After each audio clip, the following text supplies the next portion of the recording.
राधे राधे। आइए बात करते हैं कि हमें गुरुदेव श्री प्रेमानंद जी महाराज जी से गुरु दीक्षा कैसे मिली। तो उसके लिए हमें वहां पर हर दूसरे तीसरे महीने में जितना जल्दी पॉसिबल हो सके गुरुजी के आश्रम पर, जो कि केलीकुंज वृंदावन में स्थित है, वहां जाना पड़ता है। जिन शिष्यों को गुरुजी ने आज्ञा दी हुई है दीक्षा के बारे में बात करने की, उनसे आपको मिलकर आना पड़ता है, जो कि आपको सुबह के 9 बजे जिन भक्तों को दीक्षा चाहिए उनसे वार्ता करते हुए दिख जाएंगे।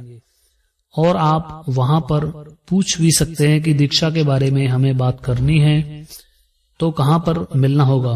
वह शिष्य आपको आपकी दिनचर्या के बारे में बात करेंगे और सात्विक भोजन करने के बारे में आपको सलाह देंगे।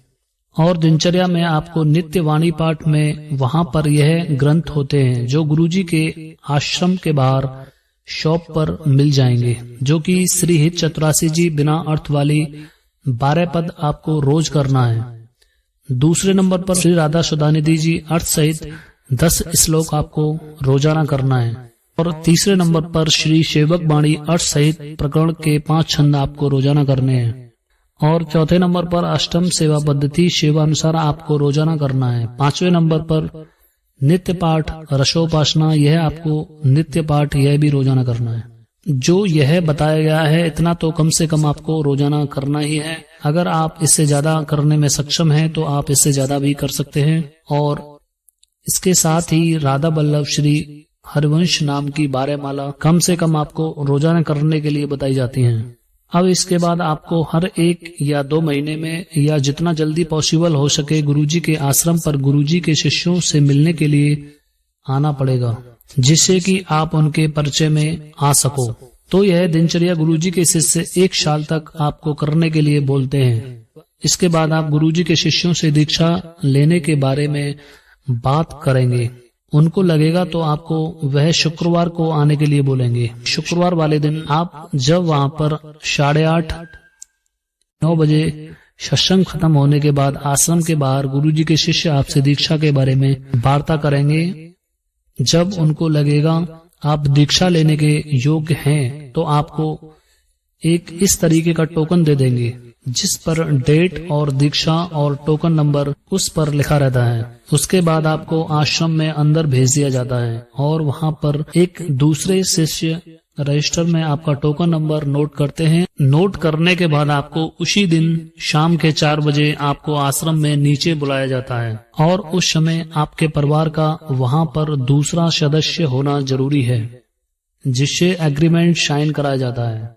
वहां पर आपसे एक एक करके आपकी दिनचर्या के बारे में पूछा जाएगा। अगर उनको लगेगा कि आप दीक्षा लेने के योग्य हैं तभी आपको एक वहां पर फॉर्म दे दिया जाता है जिसमें कि आप अपना नाम, आधार नंबर, मोबाइल नंबर और एड्रेस डालेंगे। जो परिवार वाला आपके साथ गए हैं उनका एग्रीमेंट पर साइन लिया जाता है।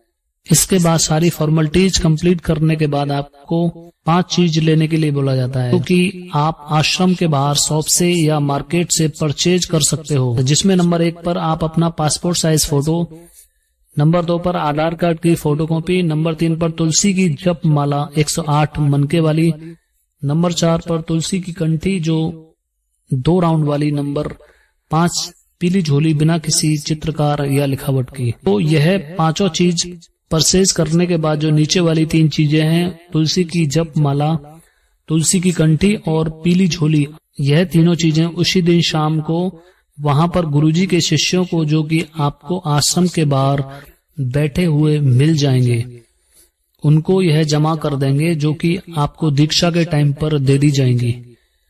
और पासपोर्ट साइज फोटो, आधार कार्ड की फोटोकॉपी वह आपको दीक्षा वाले दिन सुबह को साथ लेकर आनी है। दूसरे दिन सुबह 4 बजे यमुना स्नान करके सुबह 5 बजे तक केलीकुंज वृंदावन आश्रम पर पहुंचने के लिए बोला जाता है। और दीक्षा वाले दिन आपको सुबह इस बात का ध्यान रखना है कि आपको यमुना स्नान करने के बाद में किसी भी प्रकार का तिलक नहीं लगाकर जाना है। दूसरा, आपको गले में किसी भी प्रकार की माला नहीं पहन कर जाना है। इस तरीके से कुछ बातों का ध्यान रखना है जो आपको एक दिन पहले ही बता दिया जाता है। सुबह 6 बजे के आसपास गुरुजी सत्संग का समापन करके पुष्प वाटिका जहाँ श्री जी का वन विहार कराया जाता है वहाँ पर पहुँच जाते हैं। तभी दीक्षा लेने वाले व्यक्तियों को राधा वल्लभ संप्रदाय तिलक लगा करके एक एक करके गुरु जी के पास पहुँचाया जाता है। वहाँ पर श्री जी की कृपा से सभी को गुरु दीक्षा दे देते हैं और यह दीक्षा समारोह 7:30 बजे तक लगभग समापन हो जाता है।